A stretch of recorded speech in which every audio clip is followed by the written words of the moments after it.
After 4 years of silence, Sophia walked back into John's life, pregnant. The entrance was quiet, but it cracked something deep inside him. She stepped into the family house like nothing had happened, her belly visibly rounded, one hand resting on it like she was cradling her new life. She wore a peach-toned dress and soft heels, her hair perfectly curled, her smile polite and practiced. John was seated at the far end of the dining table. He hadn't seen her face since the day she boarded a plane and promised to return. His fork paused mid-air. Everyone else stared too, some in confusion, others in strained delight, but it was her words that broke him. "It's so good to see you again, brother, brother." That one word echoed louder than every fire alarm he'd ever heard. His mother blinked. His uncle coughed awkwardly. John said nothing. He simply placed his fork down slowly, swallowed his breath, and kept his expression neutral. But something behind his eyes cracked. Not visibly, just enough to make the world feel colder. Sophia walked further in, holding the hand of a tall man, Ryan. The man looked comfortable, maybe even proud. He helped her settle into the empty chair right across from John, his hand on her shoulder like a badge. Sophia introduced him casually. "This is Ryan, my fiance." Fiance. Another bullet, silently delivered. John nodded once, his lips pressed into a tight line. He said nothing. Ryan smiled and stretched out his hand across the table, trying to be friendly. John shook it firmly, but without warmth. The contact lasted only a second, but it was enough for him to register the weight of what had just happened. Sophia glanced at John again, briefly, not with guilt, not with sorrow, just a flicker of curiosity, as if wondering how much he knew, as if testing whether his silence would hold. It did. John didn't flinch, he didn't question, he didn't lash out. Because he knew this moment wasn't for emotion, it was for observation, and what he observed was crystal clear. She hadn't returned for him. She hadn't come back to make things right. She had come back to pretend it never happened.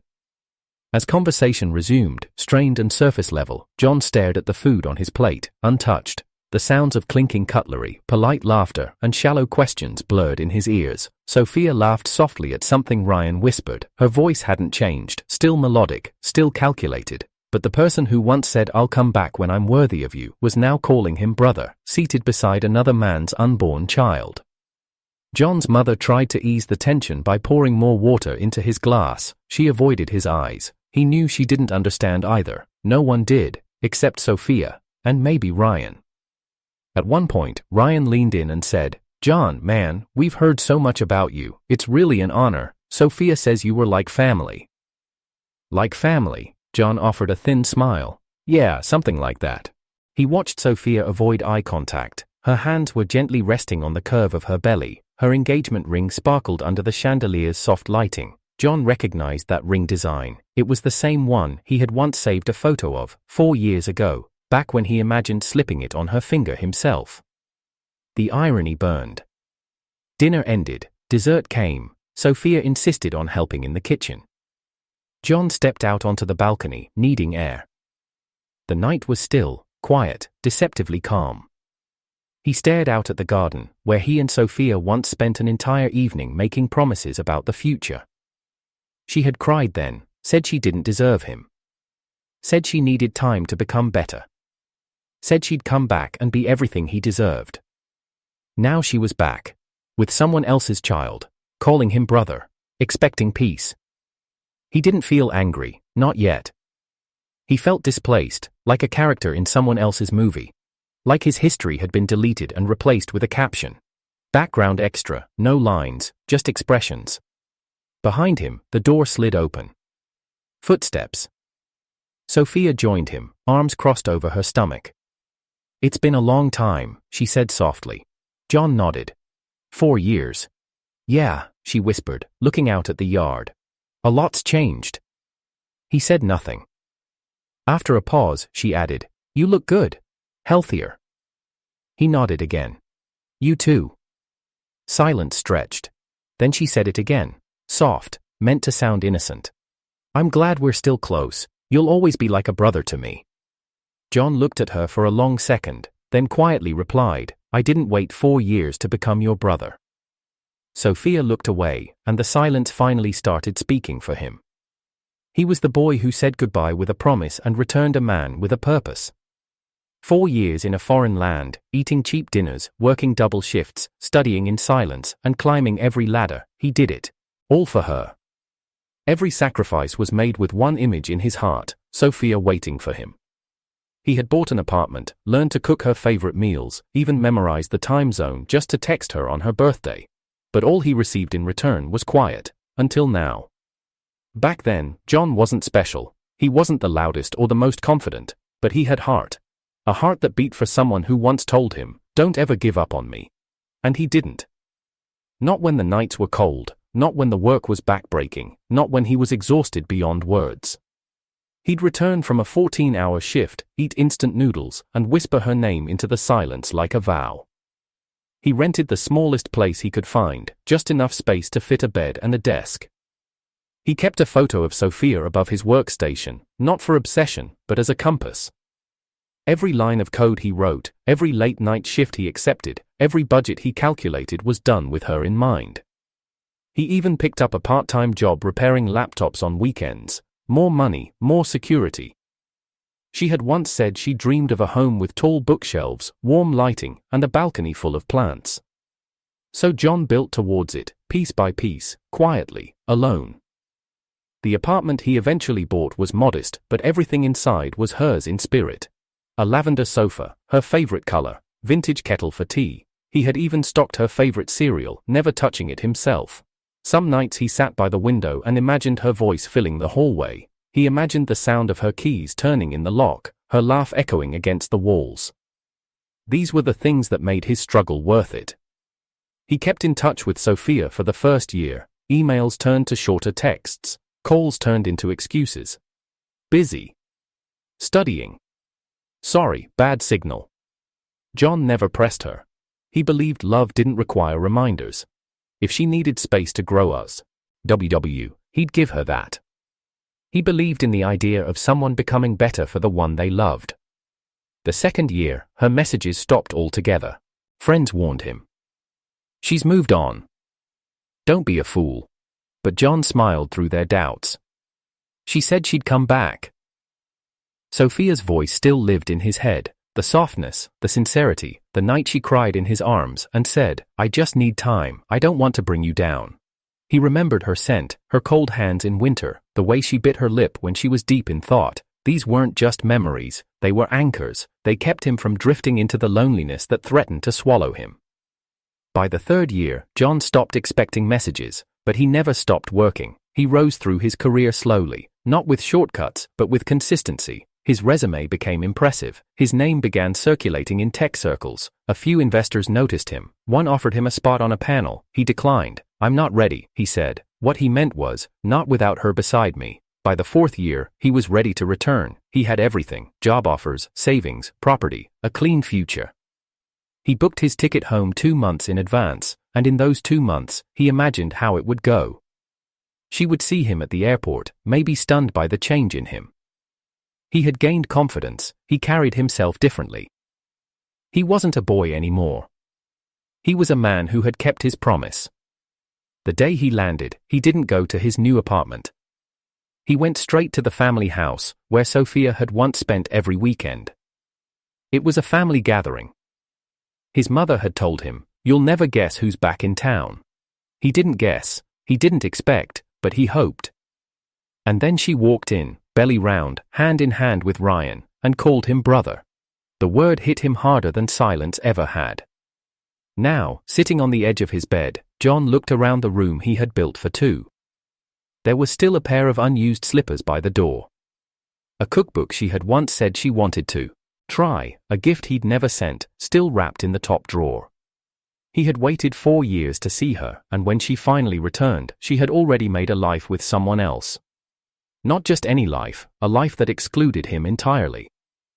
Ryan didn't know who he was, didn't know what John had built, didn't know that the apartment they were admiring online last week was owned by the same man Sophia had labeled just a friend.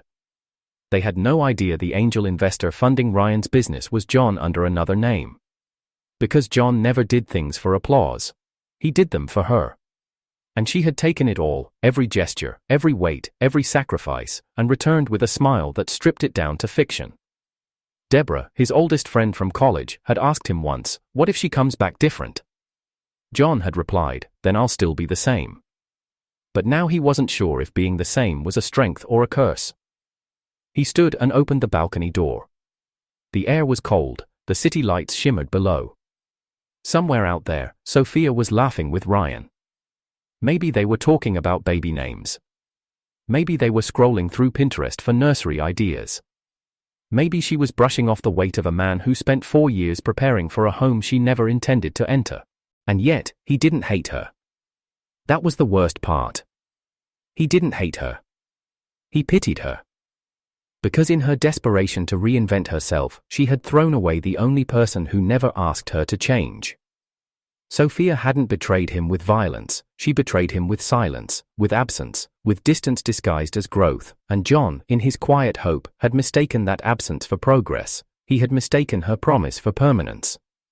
Now, all he had was closure, delivered not in words, but in the weight of her calling him something he never was. Brother. It was never supposed to be that word. But maybe, in that lie, he had finally found the truth. And from truth, he could finally begin again. She came back glowing, and not just because of the pregnancy. Sophia looked fulfilled, radiant. Not the girl who once cried in John's arms, unsure of her future, but a woman who seemed to have claimed one without him. Dressed in soft pastels, hairstyled with intention, and a subtle highlighter catching the corners of her cheekbones, she walked like someone who had already won. She was accompanied by a man, tall, charming, confident. His hand rested possessively at the small of her back as they entered the room. She introduced him with a laugh and a gentle squeeze of his arm. "This is Ryan, my fiance." Fiance. That word dropped like a coin into a well, hollow, echoing, permanent. John didn't speak, he didn't blink, his jaw locked the moment Sophia turned to him, her voice suddenly warmer, and said, "It's good to see you, big brother." The air in the room shifted, some relatives chuckled, assuming it was a harmless term of endearment. His mother smiled faintly, perhaps unaware of the layered sting beneath those words, but John knew.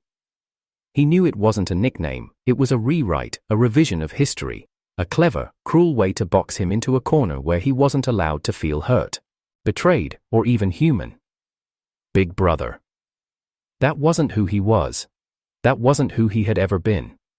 He had held her through her darkest breakdowns, memorized her fears, written letters to her he never sent, planned a future with her. Now he was a sibling, a background character in a story he thought he was writing? Sophia didn't flinch. She looked at him like nothing had happened, like he hadn't waited 4 years, like he wasn't the man who once held her when she trembled over her dreams falling apart. Ryan leaned forward with a cheerful smile and extended a hand. "Hey man, heard a lot about you. Sophia says you're like family." John shook his hand, firmly, a moment too long, a beat too steady. He didn't reply. He didn't need to. He was already calculating, not revenge, not pain, just truth. Reality. He glanced at her hand, and there it was, a diamond, elegant, expensive. It sat perfectly on the finger John once imagined kissing on one knee. The very hand he once promised to hold forever, now rested in another man's grip. The rest of the evening blurred. They sat across from each other during dinner. John barely ate. Sophia talked about travel, about business, about how pregnancy had changed her priorities. Her laugh was light, her posture confident. She spoke like she had rehearsed every word, and maybe she had. Ryan talked about launching his own marketing firm. He casually mentioned an anonymous investor who'd made it possible. John nearly smiled at that part. Only he knew who that investor was. And the irony was almost poetic. Sophia never once looked directly at John for too long. Every glance was fleeting, strategic. She avoided eye contact during moments when silence fell between conversations. He noticed, he logged it. She could pretend all she wanted, but some truths couldn't be buried under small talk. At one point, Deborah arrived. She had always been a friend to both of them, but tonight her loyalty leaned toward John like gravity. She sat beside him quietly, her presence subtle but grounding. Her eyes scanned Sophia and Ryan, then narrowed slightly at John's unreadable expression. "You okay?" she whispered, voice low. "I will be," he said simply. When dessert was served, Sophia rose to speak. She placed her hand delicately on Ryan's shoulder and cleared her throat. "I know this might be a surprise to some of you," she said with a glowing smile, "but Ryan and I are engaged, we're expecting, and we'd love your blessings." The room applauded, a few gasped, others raised their glasses. John didn't clap. He simply reached for his water glass, took a sip, and looked at Sophia, and for the first time, she looked back. Really looked. It lasted only a second. But in that second, everything came crashing down behind her eyes. Recognition, guilt, panic. All wrapped in the disguise of pride. John gave her a small, knowing nod. He had loved her once with everything he had, but in that moment, he realized, he didn't need her to break his heart. She had already broken herself. As the evening ended and guests began to disperse, Sophia approached him. Ryan was speaking to someone near the entryway. Deborah stood close by, arms crossed, quietly protective. Sophia's voice was soft. "I hope this isn't awkward for you. I didn't know you'd be here." John raised an eyebrow. "It's my mother's birthday." She hesitated. "Right. I just meant, you didn't expect I'd still be part of this family?" She flinched slightly. "I didn't mean it like that." He looked down at her stomach, then back into her eyes. "Congratulations." Sophia blinked. "Thank you." There was a long silence, then she added, "I'm glad you're doing well." John smiled faintly. "You never asked." "I didn't know if I should," she admitted. He nodded once. "You made that decision the day you stopped replying." Sophia bit her lip. "It wasn't personal." "No," John replied, voice firm but low. "It was just permanent." She looked like she wanted to say more, but Deborah stepped closer. Not aggressively, just enough to interrupt the energy. "Ready, John?" "Yeah," he said, not taking his eyes off Sophia. "I've seen everything I came to see." They turned to leave. Behind him, Sophia stood still. The confident facade wavered for just a moment. Her eyes flickered, her lips parted like she might speak, but she didn't. And that silence? It was louder than anything she'd said all night. John tried to act unaffected. He showed up at family gatherings with polite smiles. He answered Sophia's calls with steady tones, but each moment chipped away at him in silence. It wasn't the loud things that broke him, it was the soft, recurring jabs. The way her name still appeared on his phone, like it had a right to. The way her voice lingered in rooms he'd long cleaned of her presence. She started calling more frequently. Not for conversations, not to ask how he was doing. She needed rides, errands. Help picking up prenatal vitamins when Ryan was too swamped with meetings. Sometimes she needed advice on loans. Other times, it was money, framed as temporary support to help Ryan's dream launch smoothly. And each time she asked, she did it with that disarming tone, as if she hadn't vanished for years, as if he was still her safety net. And because John had spent so many years being her yes, he found it nearly impossible to be her no. He'd drive her to the clinic without speaking. She'd scroll through her phone in the passenger seat, laughing at memes and sending selfies to Ryan. John would grip the steering wheel just a little tighter. Smile at the nurse.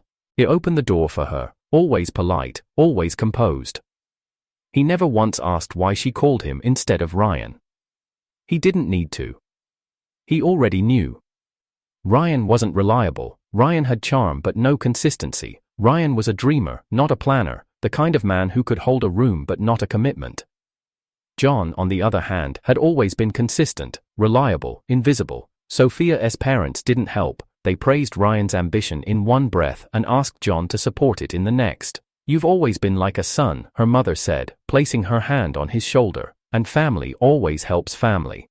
He wanted to scream, wanted to ask when exactly he became part of the family she abandoned, wanted to ask why, if he was family, no one called when he was breaking down in a foreign country. But instead, he nodded. Not because he agreed, but because exhaustion had taken away his will to protest. Every family dinner was the same. Ryan boasted about new plans. Sophia smiled, resting her hand on her stomach. Everyone complimented how peaceful she looked, how lucky she was. No one noticed how John ate silently, chewing through the bitterness like it was food. The worst were the photos. Sophia posted them everywhere. Herself in cafes, her baby bump framed against designer coffee cups, captions that said things like, "Building our dream," or "Gratitude in every breath." Ryan was always there, arm draped around her, kissing her cheek, his face turned slightly to the side like a model who knew the camera well. John didn't follow her, but people sent him screenshots. Some out of habit, some out of cruelty, masked as curiosity. "Thought you should see this," they'd say. He stopped opening them.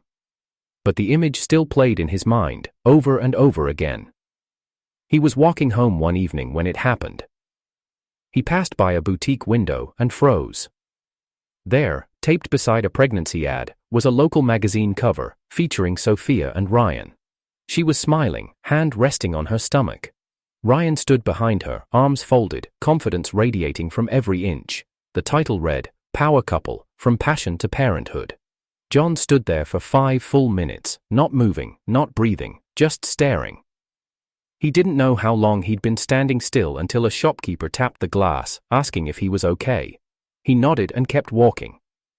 When he got home, he opened an old box, one he hadn't touched since returning. Inside were letters, unsent, gifts, unopened, a pair of tickets for a trip to the coast they once dreamed of taking. One of the letters had dried petals taped inside. He had written it during a snowstorm overseas, when he didn't have heat but still refused to miss her birthday. He placed the box in the trash that night.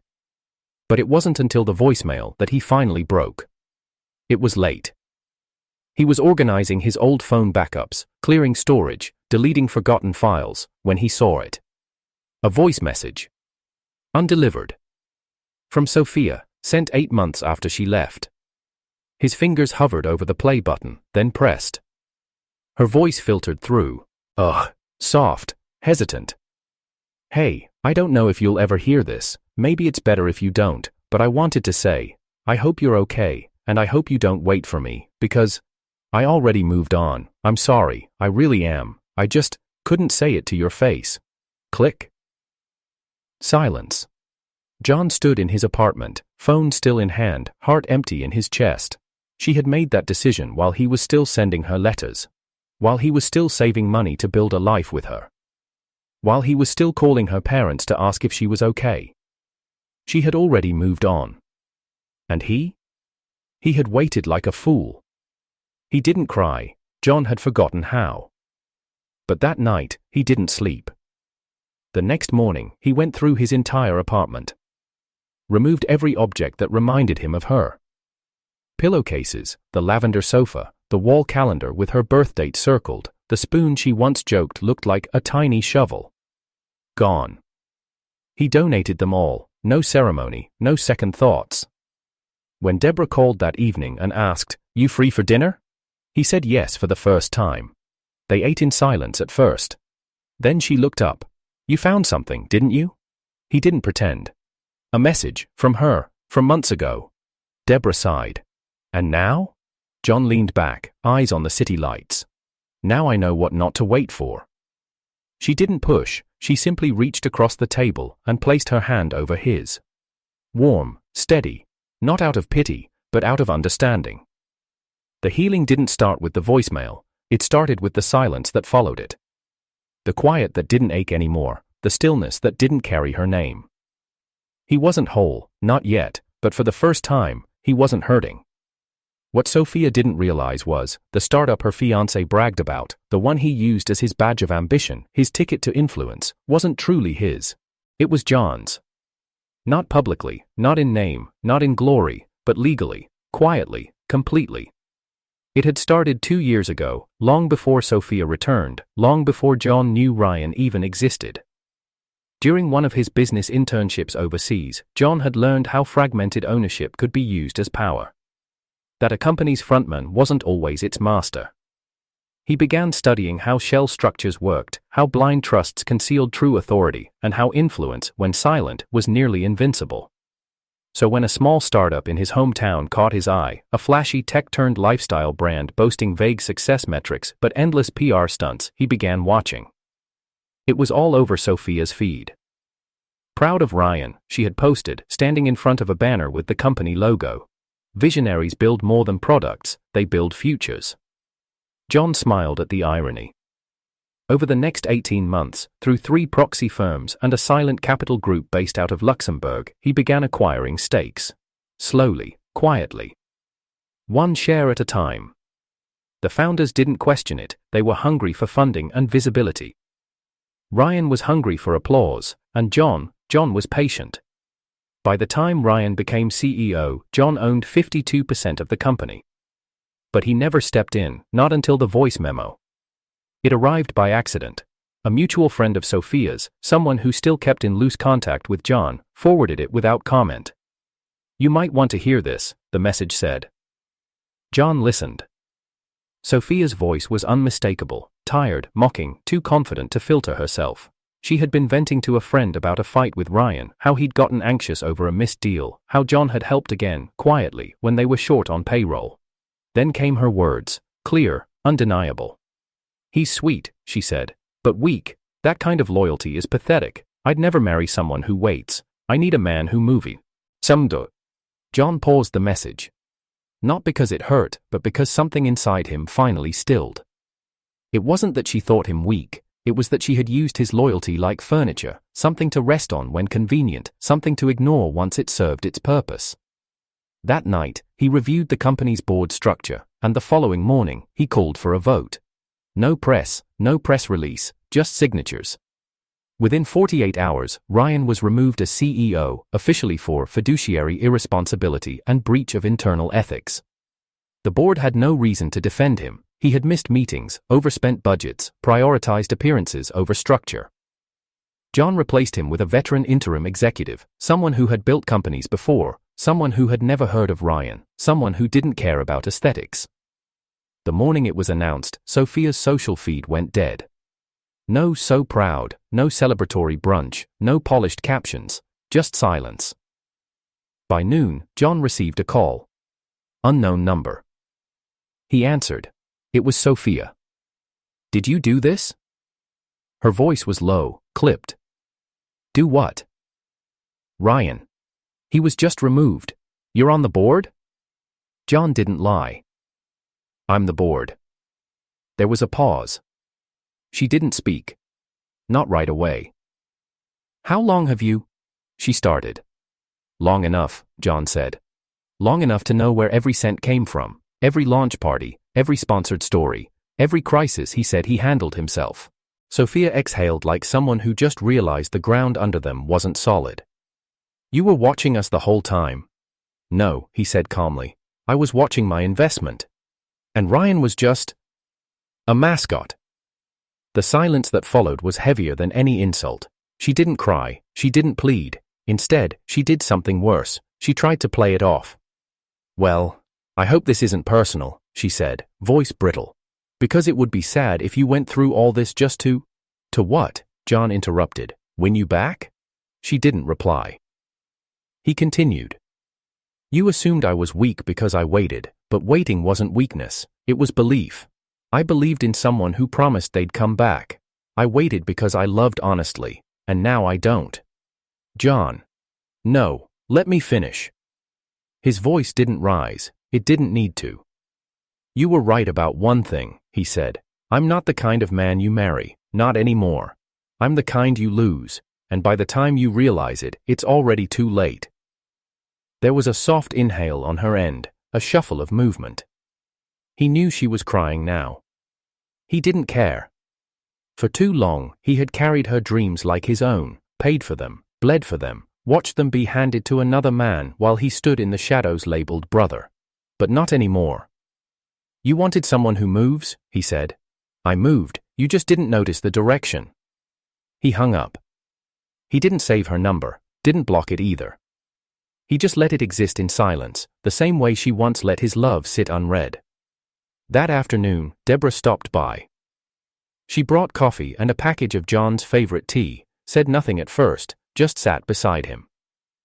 After a while, she asked, "Was it worth it?" John didn't answer right away. He looked out the window, where the city moved without apology, where people walked without knowing who was breaking or healing.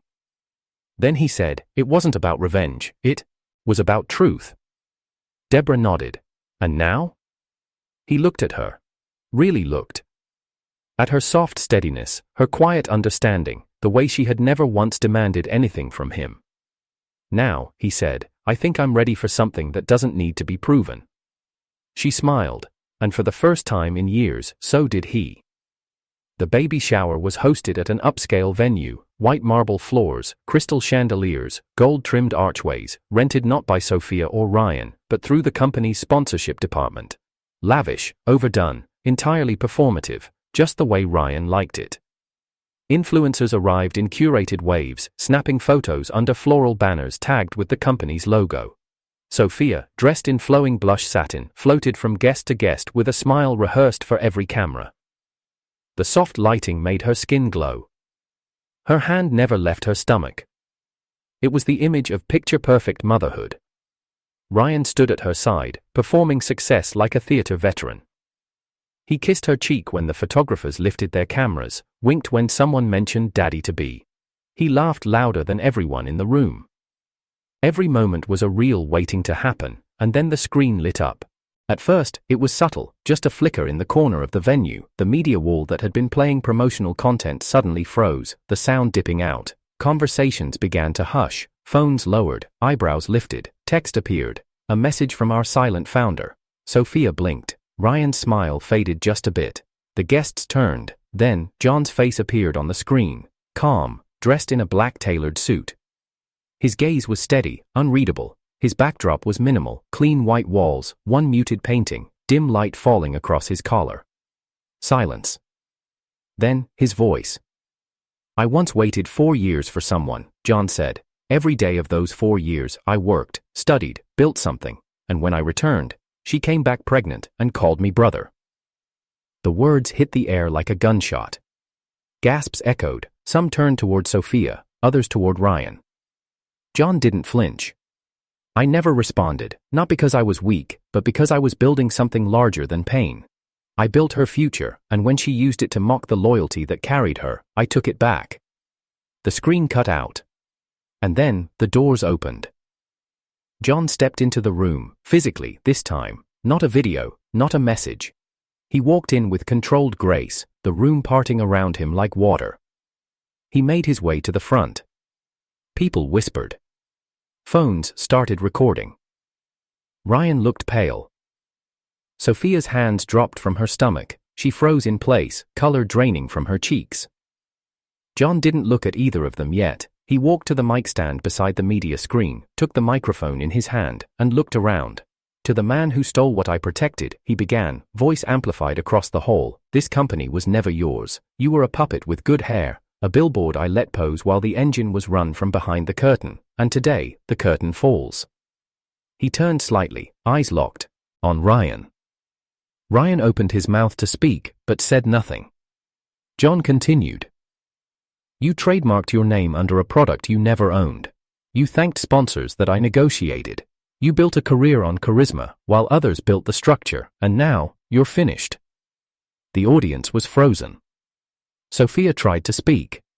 "John." He turned toward her. "And to the woman who played with hearts like favors, who used loyalty as an emergency tool, who smiled at me and called me brother while carrying someone else's child." A pause.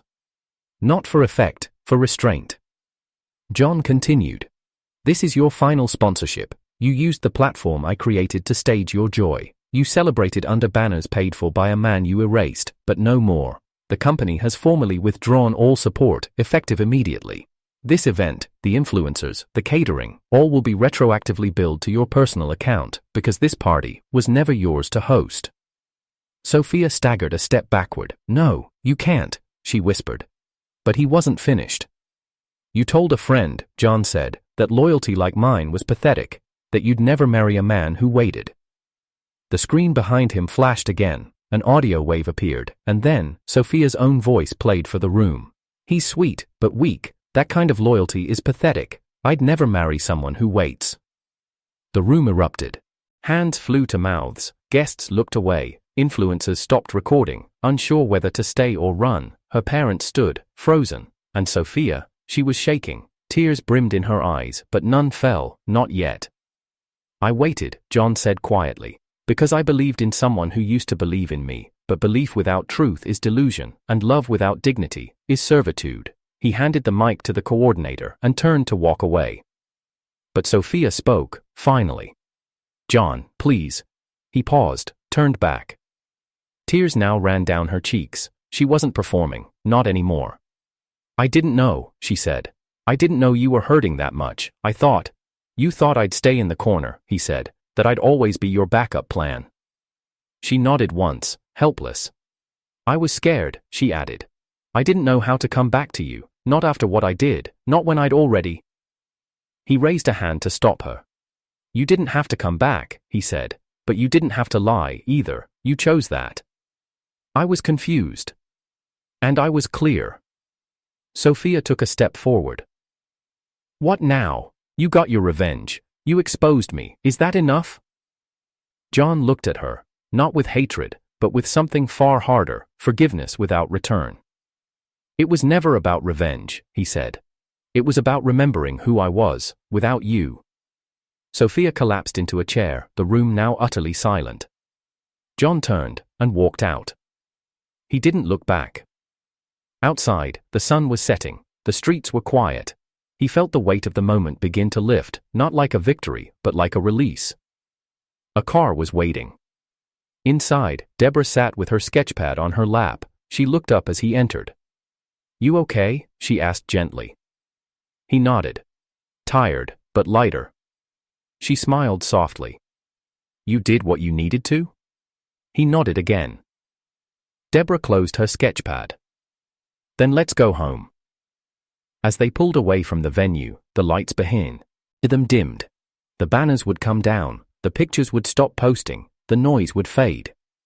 But one thing would remain. John's name, in silence, in strategy, in quiet power, was now remembered. Not as the man who waited, but as the man who walked away when it mattered most. After the baby shower, things unraveled faster than Sophia could manage. The media didn't speak her name, but they didn't have to. Whispers spread online, forums filled with speculation, TikTok reels dissected every clip from the event. The soundbite, I'd never marry someone who waits, looped in the background of thousands of reaction videos. John didn't need to add commentary, his silence spoke louder than any smear campaign. The first blow came the next morning. Ryan's investor contracts collapsed. One by one, the board members who had once praised him for his charisma and public appeal, quietly pulled out.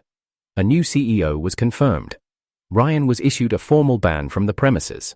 The second blow followed within days. Sophia's name disappeared from press releases and PR campaigns. Her sponsorship deals were re-evaluated. Her social media lost engagement. Comments piled in. Is this the woman from that viral clip? She mocked loyalty. Who would trust her now? She's the reason that guy vanished.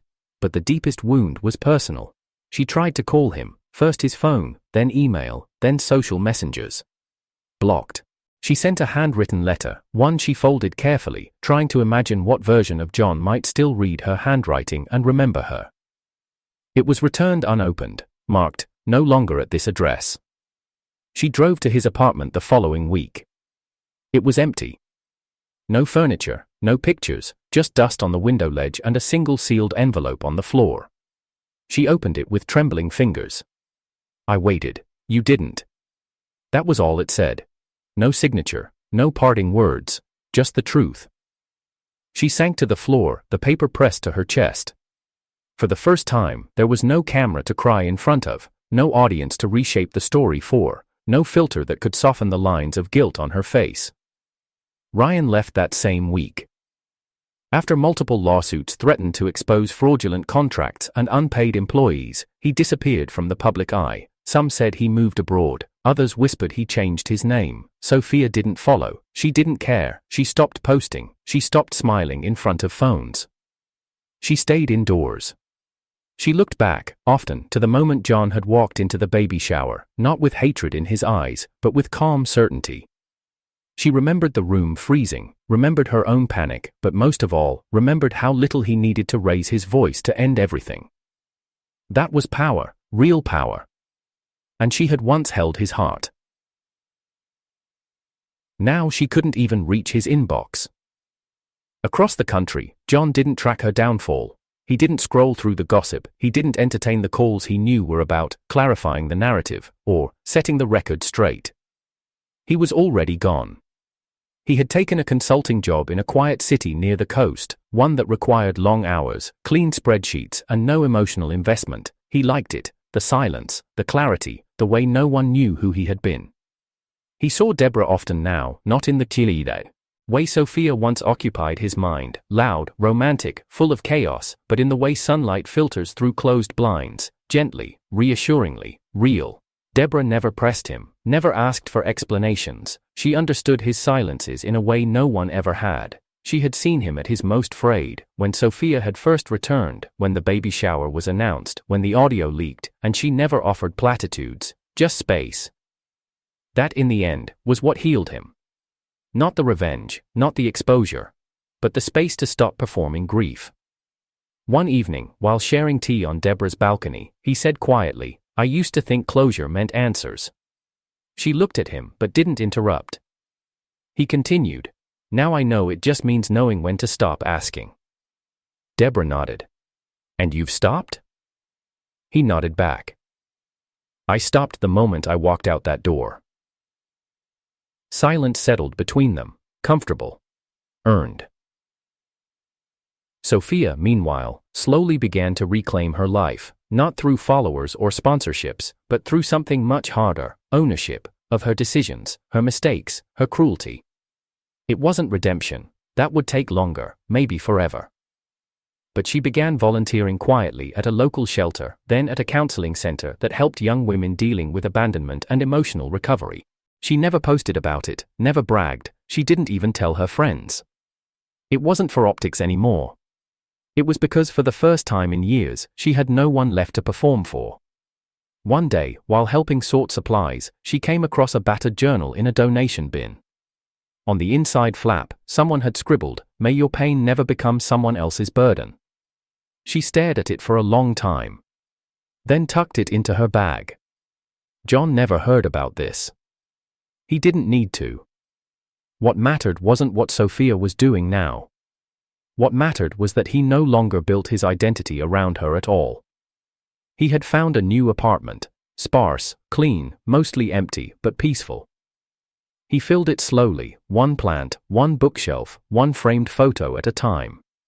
No rush, no pressure to present his life as healed. Healing, he learned, wasn't something you announced. It was something you lived quietly until it became part of you. Deborah became more than a presence, she became rhythm, safety, a friend, a confidant, and maybe one day, something deeper. But John wasn't chasing anything anymore. He was simply allowing things to arrive. One morning, months after the baby shower, he received a letter. No return address. Just his name, written in familiar handwriting. He recognized it instantly. He opened it, read it once, and then again. It was Sophia. She didn't ask for forgiveness, she didn't try to justify anything. She simply wrote, "You waited, I didn't, but I've learned that loyalty like yours wasn't weak, it was sacred. I hope, wherever you are, you're loved the way you once loved me, silently, fully, without demand. And I hope she never calls you brother." John folded the letter, didn't cry, didn't smile. He just placed it in a drawer, unburned, unframed, just kept.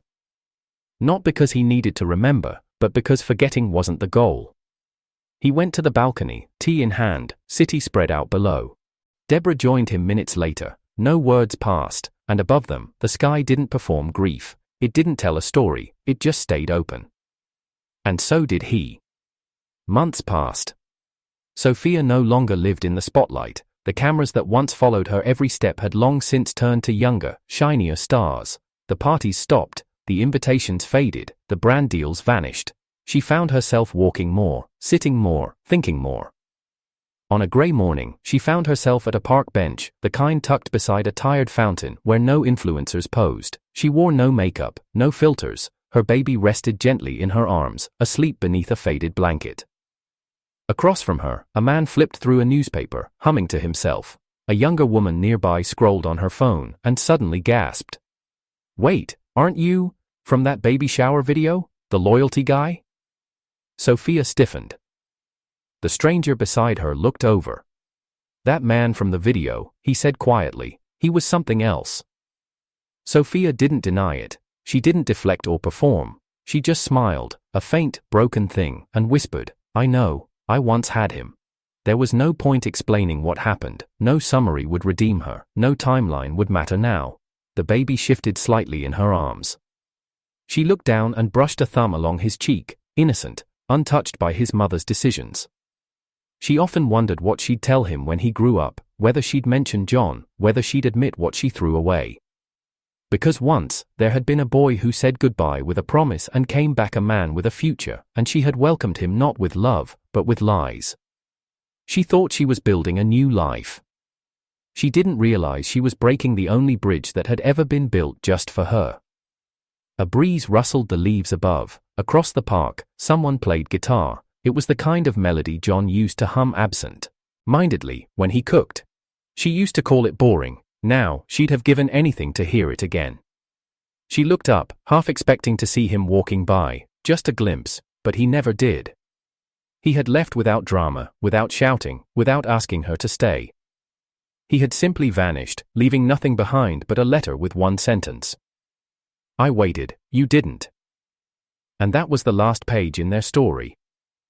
She often wondered where he was now, if he was loved, if he'd learned to smile without carrying someone else's weight, if he still remembered her, not with anger, but with quiet distance. She hoped so, because she would remember him, always, not just as the man from the video, but as the only one who had truly waited. And now, as she sat on that bench with her child in her arms and regret draped heavier than the winter coat around her shoulders, she realized something painful and permanent. She had once been loved the way people pray to be loved. And she had let it slip through her fingers in seconds. Some people wait years for love, and some people waste it in seconds.